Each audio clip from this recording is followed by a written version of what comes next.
Hello, ഇന്നത്തെ വീഡിയോയിലേക്ക് എല്ലാവർക്കും സ്വാഗതം. അപ്പോൾ ഞാനിന്ന് വന്നിരിക്കുന്ന ഒരു കുഞ്ഞ് സ്റ്റിച്ചിങ് വീഡിയോ ആയിട്ടാണ്. പ്രത്യേകിച്ച് സ്റ്റിച്ചിങ് ഒന്നുമല്ല. അതേ ഈ ഒരു ടോപ്പിൻ്റെ സ്ലീവിന് കുറച്ച് ലെങ്ത് കൂടുതലാണ്. അപ്പോൾ 2 സ്ലീവിൻ്റെ ലെങ്ത് ഒന്ന് കുറയ്ക്കണം. അപ്പോൾ നമ്മളിന്ന് അതാണ് ചെയ്യാൻ പോകുന്നത്. ഇതൊക്കെ എല്ലാവർക്കും അറിയാവുന്ന കാര്യമായിരിക്കും. അപ്പോൾ ഞാൻ ചെയ്യുന്നത് നിങ്ങൾക്കൊന്ന് കാണിച്ചു തരാമെന്ന് വിചാരിച്ചു. പിന്നെ നിങ്ങളോട് കുറച്ച് കാര്യങ്ങളൊക്കെ സംസാരിക്കാമെന്ന് വിചാരിച്ചു. ഞാനിപ്പോൾ ഇവിടെ മാർക്ക് ചെയ്തിട്ടുണ്ട്. ലെങ്ത് വേണ്ട ആവശ്യത്തിനുള്ള ലെങ്ത് മാർക്ക് ചെയ്തിട്ടുണ്ട്. ഞാൻ ഇവിടെ പേനയിട്ടാണ് മാർക്ക് ചെയ്തേക്കുന്നത്. നിങ്ങൾ ചോക്കിട്ട് മാർക്ക് ചെയ്യുന്നതായിരിക്കും നല്ലത്. കാരണം ഇത് പേനയുടെ പാടൊക്കെ ആയാൽ കഴുകിയാലും പോകാനൊക്കെ പാടായിരിക്കും. അപ്പോൾ ഞാനിതൊന്ന് നിവർത്തി ഇട്ട് കൊടുത്തിട്ടുണ്ട്. ഇനി നമുക്ക് സ്ട്രെയിറ്റ് ഒരു ലൈൻ വരച്ചു കൊടുക്കണം. എന്നിട്ട് നമുക്ക് 1/2 ഇഞ്ച് തയ്യൽ തുമ്പിടണം. പിന്നെ ഈ ടോപ്പിൽ വേറെ ഷേപ്പ് ചെയ്യേണ്ട ആവശ്യമൊന്നുമില്ല. വണ്ണമൊക്കെ കറക്റ്റാണ്. ഇനി സ്ലീവിൻ്റെ ലെങ്ത് മാത്രം കുറച്ച് കൊടുത്താൽ മതി. ഞാനിവിടെ 1/2 ഇഞ്ചാണ് തയ്യൽ തുമ്പിടുന്നത്. എന്താണെന്ന് വെച്ചാൽ ആ എൻ പോർഷനിൽ കാണുന്ന ഒരു പീസിലെ ഒരു ഡിസൈൻ വരുന്നത് അത് നമ്മൾ വെച്ച് അറ്റാച്ച് ചെയ്താണ് സ്റ്റിച്ച് ചെയ്യുന്നത്. അതുകൊണ്ട് 1/2 ഇഞ്ച് ഇട്ട് കൊടുത്താൽ മതി.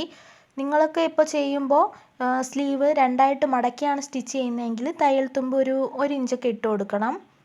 ഇനി നമുക്ക് തയ്യൽ തുമ്പ് മാർക്ക് ചെയ്തിട്ട് കട്ട് ചെയ്തെടുക്കാം. പിന്നെ ഞാൻ നിങ്ങളോട് പറയാൻ ഉദ്ദേശിച്ച കാര്യം എന്താണെന്ന് വെച്ചാൽ ഇങ്ങനെ ബേസിക് ആയിട്ടുള്ള കാര്യങ്ങളൊക്കെ നമ്മളൊന്ന് അറിഞ്ഞിരിക്കുന്നത് വളരെ ഉപകാരമായിരിക്കും.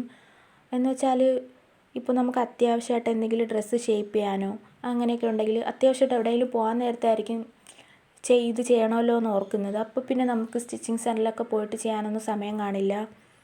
അപ്പോൾ പിന്നെ നമുക്ക് വീട്ടിലൊരു മെഷീൻ ഉണ്ടെങ്കിൽ നമുക്ക് തന്നെ ചെയ്തെടുക്കാവുന്നേ ഉള്ളൂ. അതിനിപ്പോൾ ഇലക്ട്രിക് മെഷീനോ അല്ലെങ്കിൽ മോട്ടർ വെക്കേണ്ട ആവശ്യമൊന്നുമില്ല. സാധാരണ ഒരു ബേസിക് ആയിട്ടുള്ളൊരു തയ്യൽ മെഷീൻ ഉണ്ടെങ്കിൽ തന്നെ നമുക്കിതൊക്കെ ചെയ്തെടുക്കാവുന്നേ ഉള്ളൂ. അതുമാത്രമല്ല, മുമ്പ് ഞാനിങ്ങനെ സ്കൂളിൽ പഠിക്കുമ്പോഴൊക്കെ ഓരോ ഡ്രസ്സൊക്കെ എടുത്തിടുമ്പോഴായിരിക്കും, ബുധനാഴ്ച കളർ ഡ്രസ്സായിരിക്കുമല്ലോ, അപ്പോൾ ഓരോ ഡ്രസ്സ് എടുത്തിടുമ്പോഴായിരിക്കും അത് വണ്ണം കൂടുതൽ അല്ലെങ്കിൽ സ്റ്റിച്ച് പോയിട്ടുണ്ടാവും. അപ്പോൾ പിന്നെ നമുക്കത് മാറ്റി വെച്ചിട്ട് വേറെ ഡ്രസ്സ് ഇടേണ്ടി വരും. അപ്പോൾ തന്നെ നമ്മുടെ മൂഡ് പോവേ.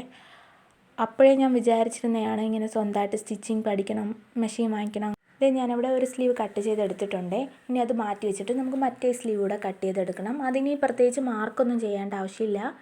ഈ കട്ട് ചെയ്ത് മാറ്റി വെച്ച പീസില്ലേ, ഇതിൻ്റെ മേലെ എടുത്ത് വെച്ചിട്ട് ആ അളവിനൊന്ന് കട്ട് ചെയ്തെടുത്താൽ മതി. കറക്റ്റായിട്ടൊന്ന് വെച്ച് കൊടുക്കണം. എന്നിട്ട് അതൊന്ന് കട്ട് ചെയ്ത് മാറ്റണം. പിന്നെ ആ പീസ് കട്ട് ചെയ്ത് മാറ്റിയിട്ട് അതിലുള്ള ആ ഡിസൈനില്ലേ, അത് സ്റ്റിച്ച് ചെയ്ത് വെച്ചേക്കുന്നതാണ്. അത് നമുക്കൊന്ന് അഴിച്ചെടുക്കണം. എന്തിനാണെന്ന് വെച്ചാൽ നമ്മുടെ സ്ലീവിൻ്റെ എൻഡിൽ വെച്ച് ഇതുപോലെ തന്നെ ഒന്ന് സ്റ്റിച്ച് ചെയ്തെടുക്കാൻ വേണ്ടിയിട്ടാണ്. പിന്നെ സ്റ്റിച്ച് ചെയ്യാൻ അറിയുന്നത് നമ്മൾ ഈ ഡ്രൈവിംഗ് ഒക്കെ ലൈഫിൽ അത്യാവശ്യമായിട്ടുള്ള കാര്യമാണെന്ന് പറയില്ലേ, അതുപോലെ തന്നെ അത്യാവശ്യമായിട്ടുള്ള ഒരു കാര്യമായിട്ടാണ് എനിക്ക് തോന്നിയിട്ടുള്ളത്. എൻ്റെ പേഴ്സണലായിട്ടുള്ള ഒരു അഭിപ്രായമാണ് ഞാൻ പറയുന്നത്. പിന്നെ ഇതൊക്കെ ചെയ്യുകയാണെങ്കിൽ കുറച്ച് സമയം വേണം. ഒരുപാട് തിരക്കുള്ളവരോടൊന്നും പറഞ്ഞിട്ട് കാര്യമില്ല. പിന്നെ കുറച്ച് ഇൻട്രസ്റ്റ് വേണം. പിന്നെ നമുക്ക് ഇത് ഇപ്പോൾ പ്രൊഫഷണലായിട്ട് നന്നായിട്ട് സ്റ്റിച്ച് ചെയ്യാൻ പഠിക്കുകയാണെങ്കിൽ നമുക്കൊരു ഏണിങ്സും ആവും. വീട്ടിലിരുന്ന് തന്നെ നമുക്ക് വരുമാനം ഉണ്ടാക്കിയെടുക്കാൻ പറ്റും. അല്ലെങ്കിൽ നമ്മുടെ സ്വന്തമായിട്ട് നമ്മുടെ ഡ്രസ്സെങ്കിൽ നമ്മുടെ ഇഷ്ടത്തിന് സ്റ്റിച്ച് ചെയ്തെടുക്കാം, ഷേപ്പ് ചെയ്യാം, എന്ത് വേണമെങ്കിലും ചെയ്യാം. അങ്ങനെയൊക്കെ ഒരുപാട് ഉപകാരമുണ്ട്. അപ്പം ഞാൻ ആ ഡിസൈൻ വരുന്ന ആ ഭാഗമില്ലേ, അതൊന്ന് അഴിച്ചെടുക്കുകയാണേ. പിന്നെ സ്റ്റിച്ച് അഴിച്ചെടുക്കാൻ സീം റിപ്പർ ഉണ്ടെങ്കിൽ ഈസി ആയിരിക്കുമേ. പക്ഷേ അത് എൻ്റെ കയ്യിൽ നിന്ന് എവിടെ മിസ്സായിപ്പോയി. ഞാൻ ഈ വേസ്റ്റ് തുണികളൊക്കെ കത്തിച്ചപ്പോൾ അതിൻ്റെ കൂടെ പോയി എന്നാണ് തോന്നുന്നത്. അപ്പോൾ ഇനി പുറത്ത് പോയാലേ എനിക്ക് വാങ്ങിക്കാൻ പറ്റത്തുള്ളൂ. അതൊരു 15 20 അത്രയൊക്കെ ആവും, അത്രയും റേറ്റൊക്കെ ഉള്ളൂ. അപ്പോൾ ഈ പിന്നി വെച്ച് അഴിക്കാൻ കുറച്ച് ബുദ്ധിമുട്ടാണ്. പിന്നെ ഇപ്പോൾ അത്യാവശ്യത്തിന് ഞാൻ ചെയ്യുന്നതേ ഉള്ളൂ.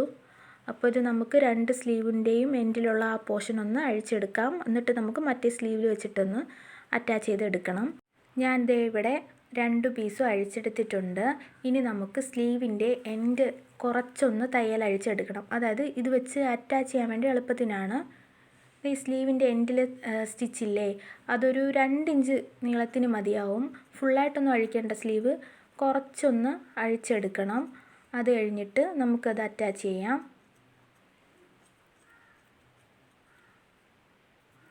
ഇപ്പോൾ ഞാൻ അഴിച്ചെടുത്തിട്ടുണ്ട്. 2 സ്ലീവ് അഴിച്ചെടുത്തിട്ടുണ്ട്. ഇനി നമുക്ക് നമ്മൾ നേരത്തെ മാറ്റി വെച്ചിരുന്ന ആ ഡിസൈൻ വരുന്ന ആ പീസില്ലേ, അതിൻ്റെ നല്ല വശവും ഈ സ്ലീവിൻ്റെ ചീത്ത വശവും കൂടെ ചേർത്ത് വെച്ചിട്ട് സൈഡിലൂടെ ഒരു സ്റ്റിച്ച് ചെയ്തെടുക്കണം. ഇതുപോലെ ആ ഡിസൈൻ വരുന്ന ഭാഗമില്ലേ, അതിൻ്റെ മേലെയായിട്ട് ആ സ്ലീവിൻ്റെ ഉള്ളിലോട്ട് വരുന്ന പോർഷനില്ലേ, അതൊന്ന് വെച്ച് കൊടുത്തിട്ട് നമ്മൾ 1/2 ഇഞ്ചാണ് തയ്യൽ തുമ്പ് ഇട്ടിരുന്നത്. 1/2 ഇഞ്ചിന് സ്റ്റിച്ച് ചെയ്തെടുക്കാം. സ്ലീവിൻ്റെ ചുറ്റിനും ഒന്ന് സ്റ്റിച്ച് ചെയ്തെടുക്കണം. ഞാനിവിടെ ഇങ്ങനെ ഒന്ന് സ്റ്റിച്ച് ചെയ്തെടുത്തിട്ടുണ്ട്. ഇനി ഇത് സ്ലീവിൻ്റെ മേലോട്ടൊന്ന് മടക്കി വെച്ചിട്ട് അതിൻ്റെ എൻഡിലൂടെ പതിച്ചടിക്കണം. ഇങ്ങനെ സ്ലീവിൻ്റെ എൻഡിലൂടെ ഒരു സ്റ്റിച്ച് കൊടുത്തെടുക്കാം.